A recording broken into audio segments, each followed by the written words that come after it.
বাজে, এরা এখনো মানে গল্প করে যাচ্ছে। কালকে আমরা বেরোবো একটা জায়গায়, মানে বাধ্য হয়ে আমি ব্লগটা শুরু করছি। আপনারা ভাবতে পারবেন না এরা কি পরিমাণে ডিস্টার্ব করছে, মানে কি পরিমাণে ডিস্টার্ব। এখন বাজে 3:40, আর ফ্রেশ হয়ে গেছি, স্নান করবো এখন। চলো, স্নান করে চলে এসছি এখন। এবার একটু হালকা মেকআপ করবো, মানে মেকআপই না, জাস্ট একটু কাজল পরবো, লিপস্টিক এগুলো পরে নিই। চলো পারি।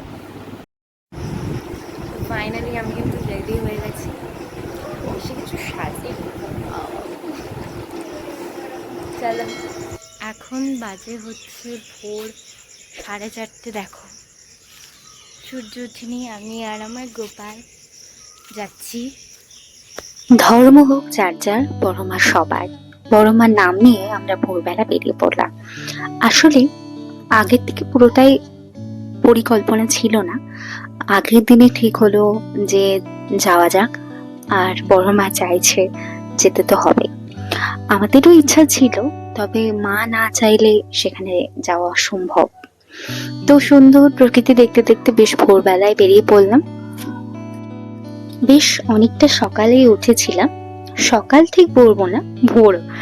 কারণ ভেবেছিলাম যে ওখানে গিয়ে অঞ্জলি দেব, পুজো দেব, তারপরে আমরা প্রসাদ গ্রহণ করব বা কিছু খাবো। আমি জানি না কেন আমি ঠিকঠাক ভাবে ভয়েস ওভার করতে পারছি কিনা, বা আপনারা বা তোমরা কোনো ভয়েস শুনতে পাচ্ছ কিনা, বিকজ পাশের বাড়ি প্রচন্ড পরিমাণে একটা ঝামেলা চলছে। আমি জানি না কেন, হঠাৎ ওদের কি কি হয় মাঝে মাঝে। তো দেখো, আমি কিন্তু কথা বলতে বলতে মন্দিরে পৌঁছেও গেলাম। ভীষণ সুন্দর একটা অনুভূতি। আমরা এসছি 6টা বাজে, যে প্রায় প্রচুর লাইন হয়ে গেছে। তো যাই হোক, এই যে মিথ্যা কথা বললাম, মায়ের চোখ ঢুকে গেছে। এখানে প্রচুর লাইন, এখন প্রচুর লাইন। আমরা কিন্তু এখন সবাই তালা নিয়ে এসেছি, তালা নিয়ে দাঁড়িয়ে পড়েছি। এই যে এখন রাত 10:48 বাজে, আমি ভয়েস ওভার দিতে বসেছি। এখনো আমার পাড়ায় প্রচন্ড পরিমাণে আওয়াজ হচ্ছে। আমি জানি না কি হয় এতে, রাতের মানে রাতের বেলাতে কি হয় আমি বুঝতে পারি না সত্যি। তো যাই হোক, যেহেতু ভিডিওটা বড় মান নিয়ে, আমি গাড়ি করে গেছিলাম, তাই রাস্তাঘাট আমি সম্বন্ধে কিছু বলতে পারবো না। বাট আমার বাড়ির ওখান থেকে আমি যে যতটুকু রাস্তা চিনি, ঠিক ততটুকুই আপনাদের ইনফরমেশন দিতে পারলাম। দেখুন, আমি লাইন দিয়ে এখানে খুব সুন্দরভাবে একটা ব্যবস্থা ছিল, কিন্তু কপালটা খুব একটু খারাপ, খুব খারাপ বলবো না, একটু খারাপ। কারণ মাকে অঞ্জলি দিতে পারিনি, কারণ প্রথম 100 জনের মধ্যে আমরা ছিলাম না।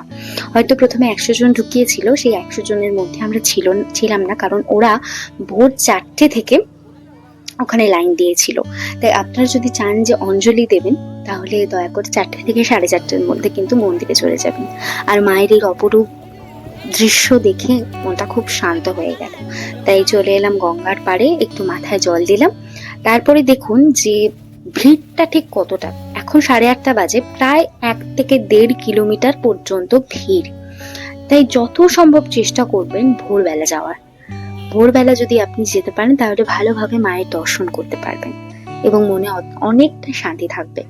তবে আমরাও গেছিলাম ভোরবেলার, কিন্তু আমরা অঞ্জলি দিতে পারিনি। এটা একটু দুঃখকর বিষয়, কিছু করার নেই।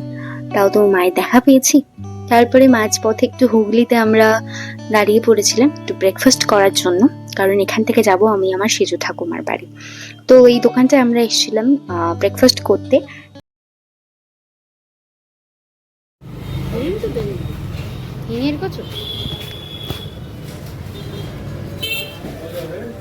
এটা আমার তো নতুন।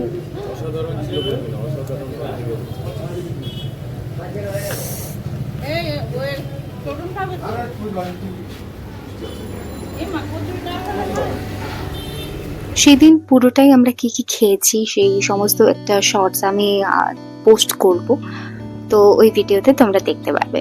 তো তারপরে আমাদের যাওয়ার কথা ছিল আমার সেজু ঠাকুমার বাড়ি, কিন্তু ওখানে আমি কোনো ক্লিপ নিইনি। তো তারপরে আমরা চলে গেলাম দক্ষিণেশ্বর মন্দিরে। মন্দিরে এক্স্যাক্টলি আমরা যাইনি, আমরা গেছিলাম আদ্যাপীঠের মন্দিরে, কিন্তু সেখানে গিয়ে দেখি মায়ের মন্দির বন্ধ হয়ে গেছে, কারণ 1টা বেজে গেছিল। মানে আজকে আমি একদম এনার্জি পাচ্ছি না। কেন? খাওয়া দাওয়া কম হয়েছে, খাওয়া একটু রোদে কষ্ট হচ্ছে, বাইরে বেরোলে খুব কষ্ট হচ্ছে। দুপুরের ভোগটা আমরা আদ্যাপীঠেই খেয়েছিলাম, সেই ভিডিওটা আমি আপলোড করে দেবো শর্টসে। তো দেখো, আমরা মন্দিরটাও তোমাদের একটু দেখিয়ে দিলাম, মাকে দেখাতে পারলাম না কারণ মন্দির যেহেতু বন্ধ। তো আমরা বাড়ি যাব এখন, কারণ প্রচন্ড গরম পড়েছিল, আমাদের পক্ষে আর ওয়েট করা সম্ভব হয়নি। মানে আমি কিছুদিন এসে একটু রেস্ট নিচ্ছি, বিকজ একদম শরীরটা ভালো নেই সবার। গরমের মধ্যে একদম চচ্চড়িটা একটু ভালো হয়েছে, বোনেরা খাওয়া নিয়ে ডিসকাস করছে।